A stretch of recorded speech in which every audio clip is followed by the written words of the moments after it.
on va essayer de vous faire cette restitution-là à deux voix. Alors, juste peut-être un petit... effectivement, hein, on se donnera quelques minutes d'échange, hein, si nécessaire, à la fin de chaque table ronde.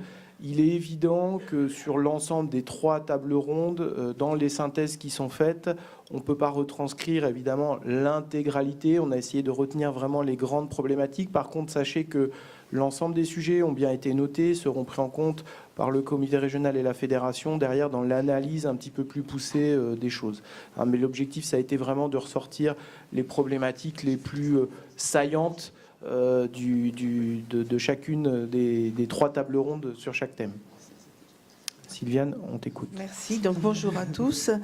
Alors le thème de notre table ronde était le cadre réglementaire pour atteindre les objectifs de développement souhaités.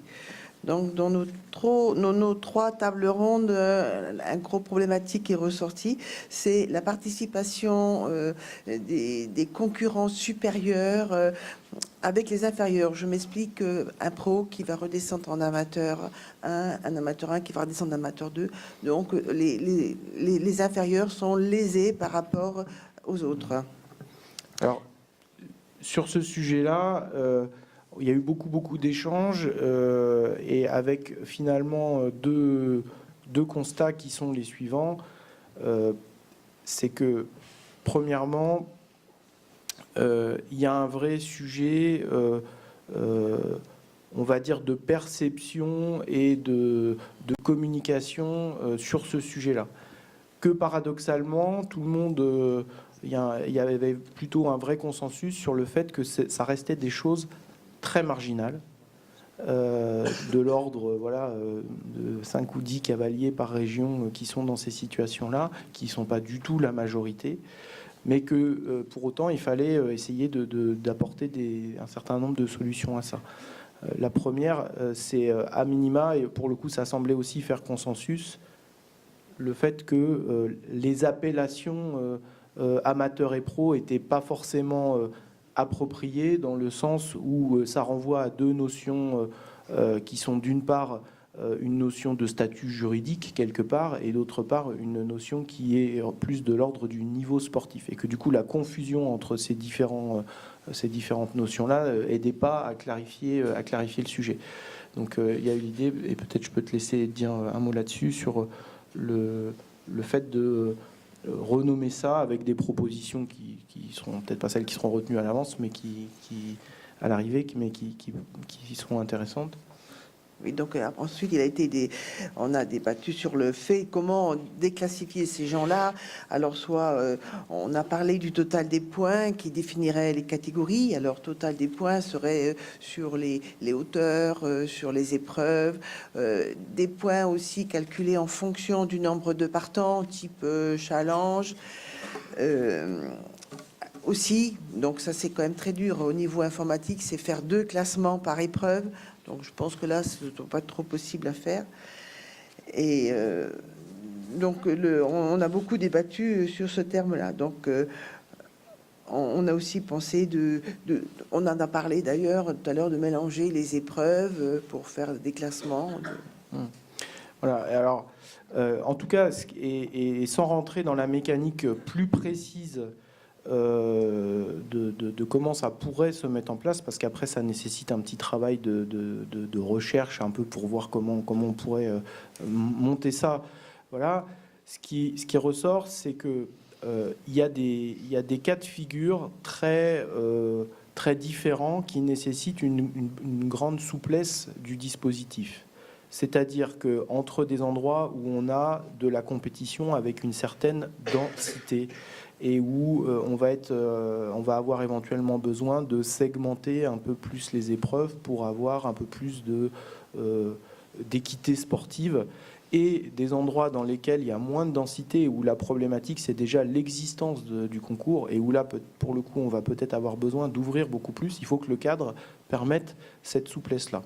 Alors sans rentrer dans le détail de comment ça pourrait fonctionner, en tout cas on est arrivé à la conclusion suivante, c'est que, d'ailleurs ça existe déjà informatiquement puisque c'est traité par le biais des classements permanents, mais que à minima pouvoir s'appuyer sur un système de points qui pourrait à la fois traiter des chevaux, parce que derrière, aujourd'hui, avec les dotations libres, on n'a plus le repère des gains qu'on pouvait avoir au moment où les dotations étaient plutôt normées, et qu'il y a un vrai sujet de valorisation à un moment donné aussi des chevaux, notamment par les professionnels.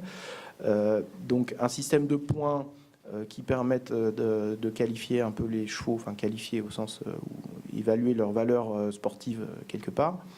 Donc pour les chevaux, pour les cavaliers et aussi pour les couples. Et après, à étudier comment, à partir de ces 3 leviers-là, on pourrait laisser la possibilité aux organisateurs. Alors, c'est là où ça va devenir un peu sioux, c'est qu'il faut trouver un système qui soit lisible par tout le monde sans que ça devienne une usine à gaz, mais qui permette aux organisateurs, aux cavaliers et aux clubs aussi d'être suffisamment lisibles par ces 3 acteurs-là, et que les organisateurs, dans leur programme, puissent jouer sur ces différents leviers pour essayer de trouver, parce que finalement, on voit bien que la question récurrente, c'est la question du juste équilibre entre la viabilité économique du concours pour les organisateurs et le plus juste niveau d'équité sportive pour les concurrents.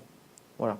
Et donc, voir si par ce biais-là, on ne peut pas essayer de trouver des solutions avec, effectivement, tout en conservant cette grande souplesse qui permettent, selon qu'on organise voilà, dans une zone très dense à Tours ou au fin fond du Cher, où là c'est plus compliqué visiblement de remplir les concours, qu'on puisse voilà, mettre le curseur où on veut en fonction de l'analyse qu'on fait de son marché, entre guillemets, de la compétition dans son coin. Oui, donc laisser un maximum de souplesse aux organisateurs dans leur répartition des épreuves. Et donc, il a été évoqué aussi, donc on a pensé à un sujet qui se rapporte avec la table ronde numéro 1, avoir deux ligues, 2 grands niveaux dans le grand régional, pour donner justement la possibilité à tout le monde de participer. Et de faire éventuellement aussi, toujours pareil, pour pas mettre les gens juste dans leur niveau, faire un circuit départemental.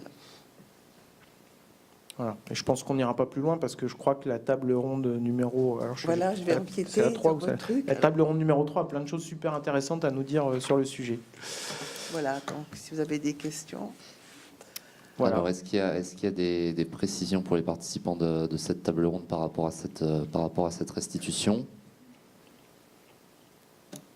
Ça semble exhaustif. Merci.